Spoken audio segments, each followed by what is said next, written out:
Here at Unfinished Business Television, we are proud affiliate partners of the website Super 7, the home of many famous, nostalgic action figures and apparel.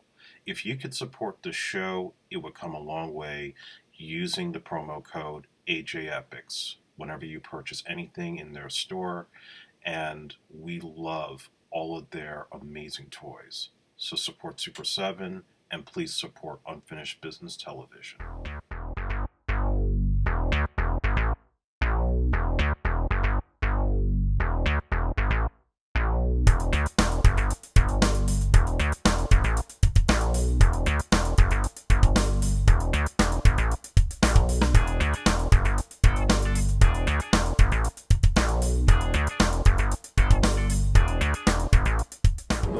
Of tomorrow on the streets today.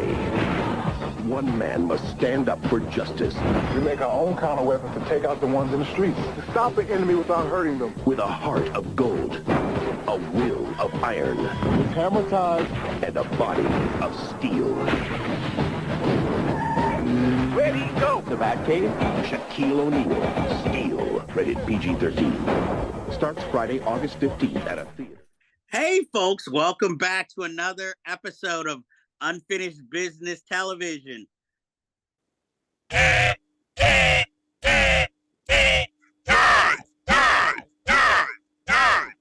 Yes, me, Jeff Galashaw, your host at Unfinished B2, will be taking a look at a notorious film from the past that needs its own special episode to look into the production and film. And with me is the man who picked this film for this week, a Collider writer and AJEpics production main head or state head, Andre Joseph. Let's get ready to rumble! Yes, and this week, or this episode, we're taking a look at the movie Steel, one of the few films starring basketball superstar at the time, Shaquille O'Neal. Now, this film is about John Henry Steel, who is a kind of side character from the Superman comic books, who was one of the people who stepped up after Superman died in the comic books, and everybody was wondering who will take up the mantle. Here, not so much in the DC universe, more its own thing, where we watch Steel, who was a tech builder for the army, who decides to leave it when the weapons are going to be used against fellow citizens, and his best friend unfortunately has an accident that paralyzes her. And the man who, I guess, was behind it basically just gets court-martialed, played by Judd Nelson. And so he decides this neighborhood needs cleaning up that he grew up in. So he's going to clean it up as the superhero Steel. Now, Andre, you picked this movie. So what was it about Steel that you felt needed to be brought up and talked about? And So I remember when it was first announced. Keep in mind that in 1992, when they came out with the Death of Return of Superman storyline, that actually saved the comic book line, period, because Superman and comic book sales were not doing great. So when that happened, it was like a huge event across anybody that grew up with comic books at that time, because who would think that they would actually kill off Superman in the comics? And then you had the obvious, we all knew he was going to come back at some point, but how they were going to do it. They had the whole mystery of the four Supermen, as you mentioned. There was obviously Steel, that was John Henry Irons. You had the Eradicator, you had the Cyborg Superman, and you had the new Superboy. With John Henry Irons, that was like the first instance of like having a black guy be Superman, but in this case, a guy that was saved during the Doomsday fight, and after Superman's sacrifice decides, he's going to try to pick up the slack, do the work, and try to protect his community, and builds a suit of iron much like Iron Man, and builds a hammer for himself and essentially becomes this alter ego. Obviously, I don't think anybody figured like, oh, he's the real Superman, but they had a whole thing in the storyline where Lois Lane thought that Superman's essence was in his body. So, to continue to create that mystery of who's the real Clark Kent or the real Jor-El. But the character caught on in the comics. He was included in the Superman cartoon that was on Kids WB. And it wasn't surprising when they said, oh, yeah, we're going to do a movie of him. Quincy Jones is producing it, and we're casting Shaquille O'Neal. Now, I was 12 or 13. So keep in mind, my state of mind when it came to movies is not what it is today. I was like pretty excited for it, weirdly enough, because I was a Shaq fan. I liked the Orlando Magic. Me and my cousin, and my cousin was a big Anthony Hardaway fan, and I just liked Shaq just from all the commercials and unfortunately the movie Blue Chips and just his whole like wholesome persona that he had. And he was a big dude. So, and he had a Superman tattoo. So at the time, I'm like, okay, that sounds interesting. I'd probably see that. And keep in mind, Batman movies were still being made. There was the talk of Superman Lives with Nicolas Cage, which we know never happened. And then they released the picture of the suit. And I was like, what the fuck is this shit? With the mask, having his face exposed. And then to find out, oh no, it's not going to be in any universe. It's going to be its own thing. So we're actually going to separate this from the Superman origin. Then what the hell is this going to be? And then you obviously mentioned the plot that he was in the military and then builds this suit because Judd Nelson's like creating weapons to sell on the street to kids. And fortunately, I did not see this movie theater, but I almost did because the weekend it came out, Money Talks came out. And my dad actually was the one that said we should go see this instead of Steel. And of course, we're rolling down the aisles with Money Talks. What And a then yeah. And then that weekend when it was over to find out, oh, Money Talks was the number one movie. Steel didn't even make a $1 million that weekend. It made like $750,000, which told you just how bad this thing was. So I didn't get to see it until it hit video. And yeah, it was pretty confirmed just how terrible this whole movie is down to the as soon as you see him come out in the costume, it's over. I mean, Shaq, I will say this to his credit, is better acting than Kazam. At least Kenneth Johnson, who's done far better work with V and the Incredible Hulk TV show and the Bionic Woman, was able to at least get a good acting coach to work with Shaq in the midst of his busy schedule because he was about to join the Lakers and he was going to play in the Olympics that year in Atlanta. So at least he put in some effort, but the fucking suit is horrible. Changing the origin story was horrible. And then, it's got this nice messaging, but at the same time, none of it plays. And they tried to market this to teenagers down to those action figures, which is the only case you ever have a Judd Nelson and Annabeth Gish toy in human history. And fortunately, Super 7 does far better toys than what Kenner was doing back then. They just had their recent Carface figures, and they make figures of Biggie and Run DMC and all the other hip hop legends, Old Dirty Bastard. So you could use that promo code HA Epics, go to the link. It helps us with the show and improving our quality. But yeah, that's pretty much what this movie was made for, was to sell action figures because, first of all, Quincy Jones and his business partner thought taking this character would be great for the Black community, for young people. Shaq's a great role model. Strangely, I think the producer had a good working relationship with Kenneth Johnson in the past because I think he worked on Alienation, the series, with him. So they're like, yeah, why don't you do this? Even though you did Short Circuit 2 and that bombed. I saw that in the theater. And he was like, well, okay, you got Shaq, who's playing the lead character. It's like, he is the lead character. But he can't act. I mean, can we get Wesley Snipes to do it? Wesley Snipes doesn't sell toys. And so therein lies your problem. And this guy, who I've actually spoken to before through email, tried his absolute best to make the movie work.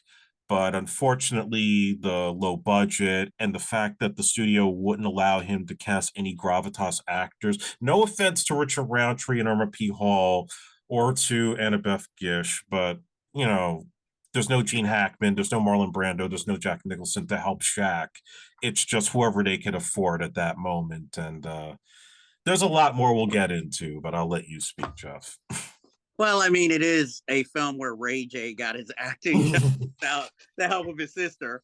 So, okay. Now, you guys are talking about the suit. It was the problem. That I knew, I mean, I watched the film. I knew we were in trouble when Hill Harper was on the screen in an eye patch, and I don't know, his borrowed from Mario Van Peebles' 1980s wardrobe in this film. Because Hill Harper is a good actor, but this was obviously like early role. This is what they hired me to do. And I'm like, and he's supposed to be a gang leader. And supposedly, you know, this is what the fashion was in the hood at the time. And he doesn't like pork. Oh, that's the only thing, I guess, because he's, you know, Muslim. And and you know, his even Judd Nelson's comeback line about that. It was pork, that hot dog I gave you. You look, I like Judd Nelson, but he just looks constipated in this movie role because the villains are so stupid. Like, well, we know he's going to betray his business partner, but the way in which he did it, and even the actor portraying the business partner looks like the corporate villain in a drug or after school special, you know? And the one casting. I'm sorry. I don't want to put him down. I even have to look up his name. The guy who played the big black guy who was Judd Nelson's right-hand man. No! Yeah. He is a comedic character in of himself. Because here he is. It's not one of those type voices whenever he talks. Like, seriously, that's how you speak? But he's one of the memorable aspects of the film. So I'll give him credit. Now, I'm a fan of Kenneth Johnson. I am a fan of V, and I love Alien Nation, the series. So it's nice seeing that he gave one of the actors from that show such a big role. Well, not big, but a kind of supporting role in this film. Richard Roundtree does good work in this. So does Irma P. Hall. Ratanya Alda has a small role in this film also. Hello, Ratanya, my friend. Yes, so see, but this film, I'm like, even the beginning scene of using the weapon in the army where the whole building falls, even that just looked, you know, even for 1997, it was cheesy. Now, when this film came out, I was 19, so I was out of the age bracket anyway, and I just like, freaking Shazam, Steel, whatever, when it came to Shaquille O'Neal and acting. I had seen Blue Chips on video cassette. I was like, wow, he's playing a basketball player. So I was like, oh, he plays it convincingly? Great.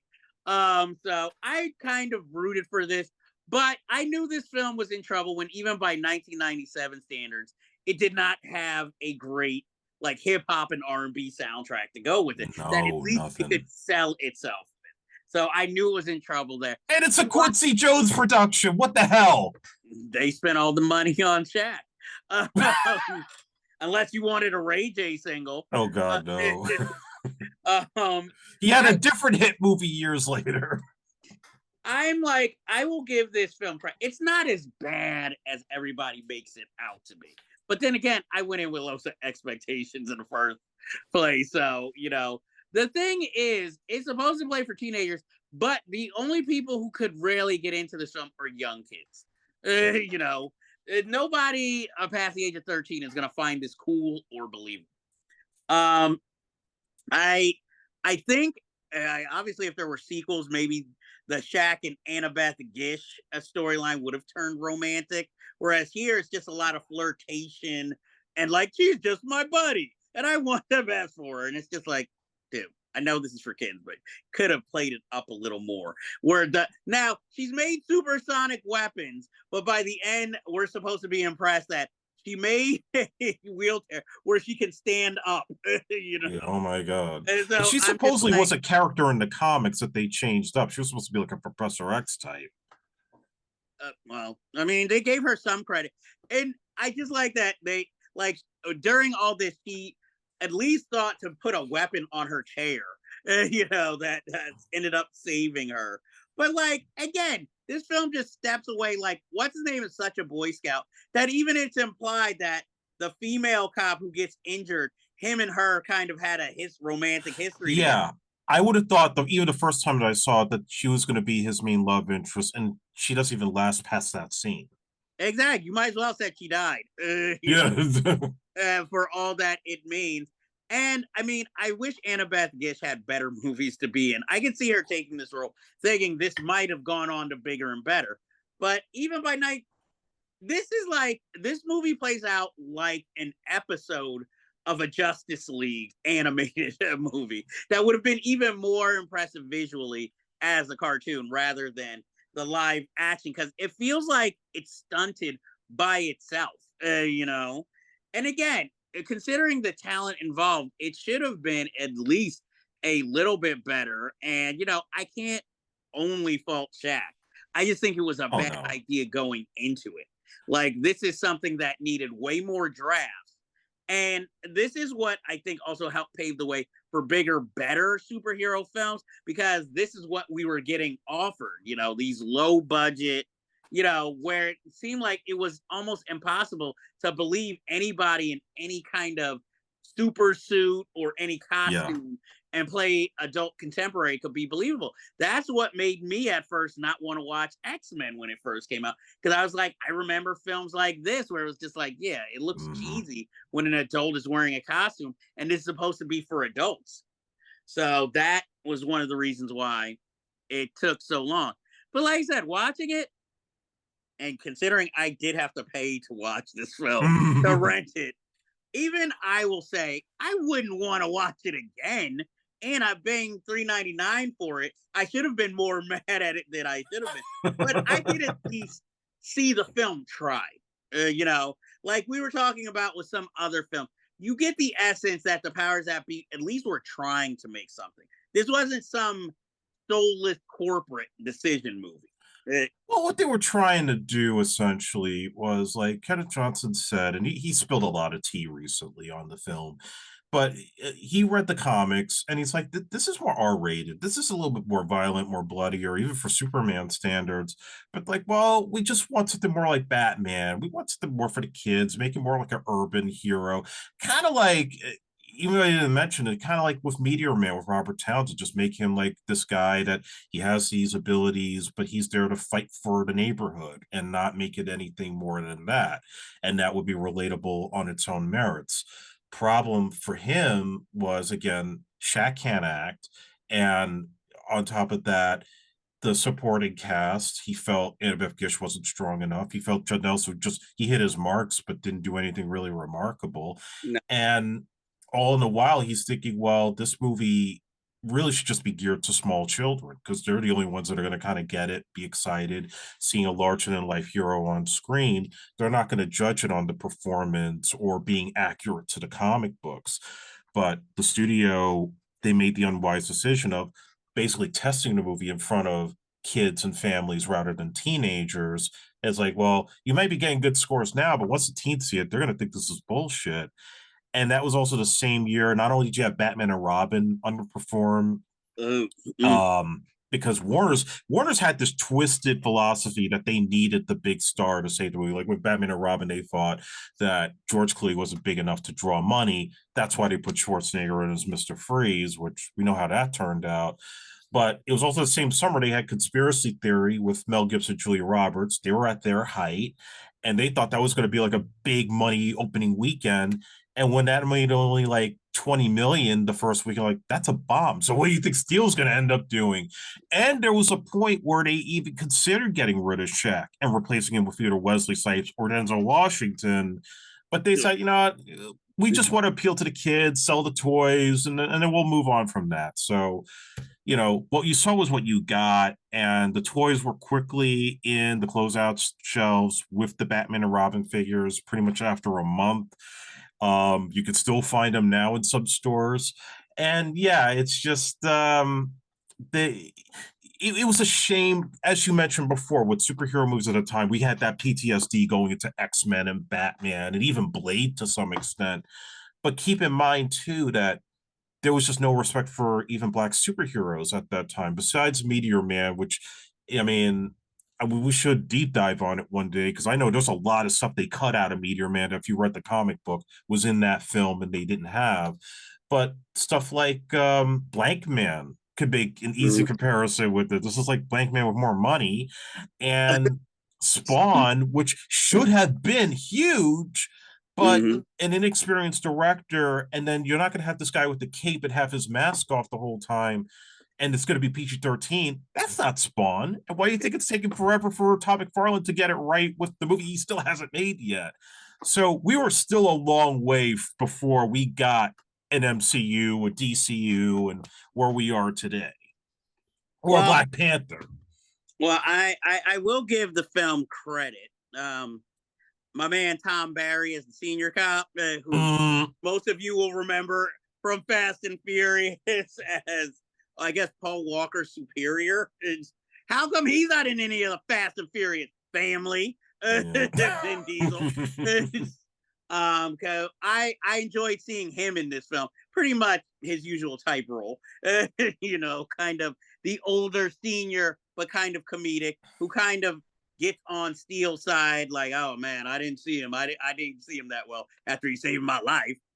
And another annoying thing, I don't know if this was in the script or if this was a Shaq thing, but every time he looks at Annabeth, he does that finger like, I was like, are you Fonzie here? What the hell? All the referential shit between like he can't throw a three throw and Shaft. I mean, Richard Roundtree when he makes his hammer, he's like, I particularly like the Shaft, and everybody just looks at him like, what? It's like, oh, the callback here. I'm like, what? Would Ron O'Neal show up and have to say something about a Superfly? So that's the way it was going. Yeah, and then just the stupidity. I mean, granted, again, they were making this for a young audience, but every time they're like trying to figure out who this guy is, like, you don't see a 7-foot tall black motherfucker and not think it's him in that suit. And my thing is, I think also, like you said, with Judd Nelson just hitting the marks, there's no memorable villain in this movie. Nothing. Like, even the gang doesn't seem that dangerous in their S&M gear. I'm like, maybe if you made them a little more dangerous or do something with them, because even early in the film, they talk about, oh, is he still being hassled by the gang? Ray J looks like he has no worries in the world throughout this movie, so I'm like, so even that doesn't make effect. And I thought he was going to use Ray J to pump him a little bit more for info, knowing that he's, tied to John Henry. And especially since one of the things he's doing this for is all revenge. And instead you got this, I don't know, this guy who's, oh, I provide video games, but I also sell weapons to international territories. Like, why don't you sell candy while you're at it? Exactly. This seemed like, is this like a twisted, is this a rejected here thing from that Bruce Willis, what was it, Bruno the Spy? Oh, yeah. Bruno! Exactly. Because he plays more like a villain who's connected to, what was it? James Bond rather than, an urban renewal film. Like, could you at least do like your character from Billionaire Boys Club, who was very conniving and really just like so sinister? Like, this is just this is just a cookie cutter villain. Was this when he was dating Shannon Doherty? Yeah, this is during that period. Well, he had to be able to afford to take her nice places. Oh, rest in peace, Sharon Doherty. Yes, rest in peace, Shannon Doherty. But Shannon Doherty. Doherty. Yes, rest in peace. But yeah, this is it's just a failure, but there's many reasons for it. It's not like there was one thing that sent the tower falling here. There's many. Yeah. I mean, if I had a kid, I'd show it to them because that's who it's for. Like, this plays like a Disney superhero movie that's better than the original superhero movies they had before they got Marvel. It's I would, and I don't want to run his name under the bus because we just lost him, but they said with Quincy Jones's involvement, it was essentially he went to the meeting with Kenneth Johnson, then they didn't see him again until he just came one day to the set, and that was it. That was the extent of his involvement, and maybe doing some interviews here and there to talk about the positives of Shaq playing the character. well, I mean, he had to you know, he probably came to the set to visit Shaq. Like, hey, what do you think? How you feeling? You think you're gonna do good on the Lakers? And I mean, I would say he wasn't exactly involved in this as he was with the color purple. well, obviously, I think this was more just in name only, just like when he produced Mad TV. I think he probably went to a couple of tapings, but he wasn't like, "Hey, I think this skit could be funnier if you did." He wasn't Lorne Michaels, in other words, on Mad TV. But I will give this film at least an attempt something, especially for the time. I just think again, it's too many hands in the cookie jar, and that contaminated the project. Mm. I think if they wanted to bring some gravitas to the project, you make Richard Dreyfuss play the Judd Nelson part. You could probably get him now, but in 1997, I don't think you were going to get him. I mean, he was still in The American President and working with Rob Reiner. Now he'd probably do it. He'd be like, "Hey, I'll play the guy in the suit." And though, since now he's Republican, can't I be the good white guy and play Richard Roundtree's role just as a white guy? I could have a thing for the sisters. Oh, Lord. I'm just saying, if we go by Dreyfuss today, though, the funny thing, I think Judd Nelson would still play the same role, though he might yeah. Charles Napier's role now that he's older. You just throw him a paycheck, he'll do anything. He'll play the Annabeth Gish part. That would be a very interesting look at the film. That truly would be woke. But also Charles Napier. I mean, he's been in many productions, so it was nice to see him, in this film. I wish he had more to do, than his typical. Yeah. But my question: would you recommend this film to anyone? No. Yeah, unfortunately, I agree. Like I said, if I had kids and I needed to put on something and I wanted to show them a black superhero, I'd put this film on. I might give it one piece of credit that might shock people. It's actually a better movie than Batman and Robin. I've never watched that full way through, so I can't comment. But yeah, I sadly saw that in the theater. Yeah, even by that time, once Val Kilmer took the role, I had washed my hands. But at least I saw Batman Forever in theaters. And did you hear what they were going to do to apologize for this film and Superman Returns? I did, but I don't know if this rumor is true or not. But you go ahead and say it. Well, basically, they were gonna at some point they were gonna have all these characters in Superman Returns come for a banquet and all that, and then kill them off, basically. And that was supposedly an apology for the Steel movie. And I also know too, no surprise, this pretty much ended Shaq's acting career outside of cameos and being grown-ups too. But I do remember not long after this movie came out, he got interviewed once and they were asking about future film projects. And he said, I want to play Bishop in X-Men and I want to play the next bad guy in Terminator 3 or I'll beat Arnold's ass. And I remember that. Yeah, I'm still waiting for that day to come and it hasn't happened yet. Well, they keep making these Terminator films, so he could actually get a role. My Would he be more seasoned though with the gray hairs? Well, I mean, my thing at this point, Adam Sandler must not have seen this film because he keeps continuing to cast Jack in his movies. The only movie I would want to see him do is a Police Academy sequel where he plays Bubba Smith's son.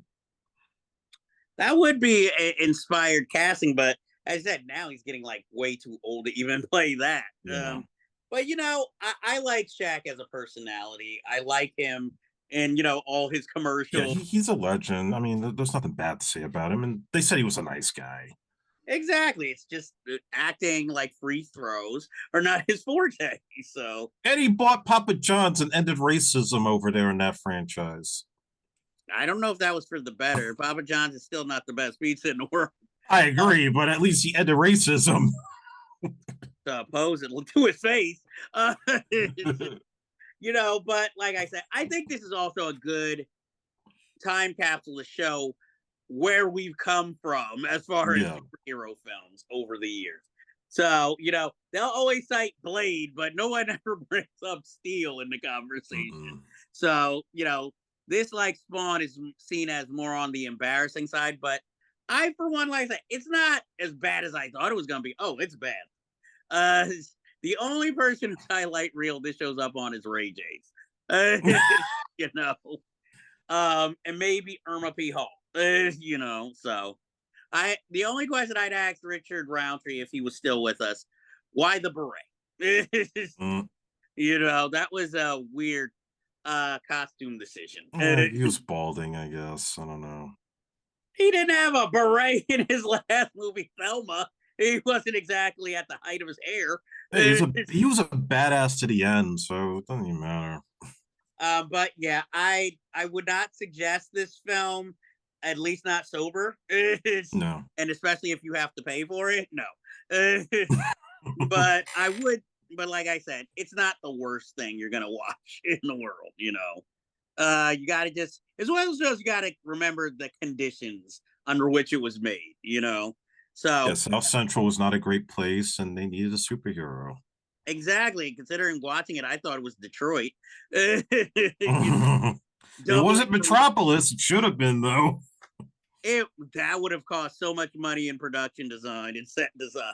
So that's Imagine why they offered this to Richard Donner, be like, get the fuck out of here. well, especially if they were like, but you gotta cast Shaq. They would have been like, I'm skipping. But like I said, this film, seek it out if you want to. It has to be seen to be believed. Yes. But don't believe the hype. That's what I will say about this film. So, do you have any last words about Steel before we go? Yeah, if the ladies want to see Ray J in clothes, watch Steel. I think they prefer him without his clothes because I think even the sex tape has grossed more than this movie ever made. This is true. 100% true. Exactly. But if you look at the sex tape, it stars two people who can't act. So, But it's artistic, though, and it made careers and made money. well, somehow somebody should splice this movie into the sex tape. I mean, the star of the movie is now doing Disney Plus specials, so America in 2024. That's true. So that ends our time in the deep dive. So until next time, we bid you adieu. If you like this review, please be sure to like and hit subscribe to be alerted to new episodes in the future.